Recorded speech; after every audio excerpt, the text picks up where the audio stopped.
गंगा के किनारे बसा एक छोटा सा गांव मधुरपुर था। वहाँ के लोग बहुत धार्मिक थे। हर साधु संत को आदर करते थे। एक दिन गांव में एक नया साधु आया। उसका नाम स्वामी अघोरानंद था। उसकी बड़ी बड़ी जटाएं था, शरीर पर भस्म लगा था और गले में रुद्राक्ष की मालाएं झूल रहा था। वह बड़े मधुर स्वर में प्रवचन देता था और लोगों को धर्म और भक्ति का ज्ञान बांटता रहता था। गांव के लोग उसे पूजने लगे। महिलाएं और लड़कियां भी उसकी बातें सुनने के लिए आती थी और उसे भगवान का रूप मानने लगी। धीरे धीरे साधु ने गांव के लोगों को इतना विश्वास जीत लिया था कि वे उसे अपना मार्गदर्शन मानने लगे थे। लेकिन कुछ समय बाद उसने अपनी गुप्त पूजा का प्रचार करना शुरू किया। वह कहता कि सच्चे मोक्ष के लिए विशेष साधना जरूरी है और वह साधना सिर्फ कुछ चुने हुए लोगों के साथ की जा सकती है। साधु ने गांव की कुछ लड़कियों और महिलाओं को अपने आश्रम में बुलाना शुरू किया।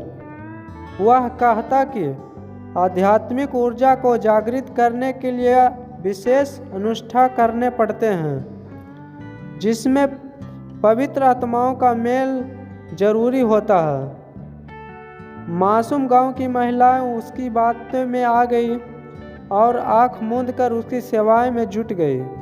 लेकिन गांव के एक वृद्ध व्यक्ति राम लखन को इस साधु पर शक था। राम लखन ने उसकी गतिविधियों पर नज़र रखना शुरू कर दिया था। एक दिन उन्होंने देखा कि रात के अंधेरे में कुछ महिलाएं साधु के आश्रम में जा रही थी और वह सुबह तक बाहर नहीं निकली।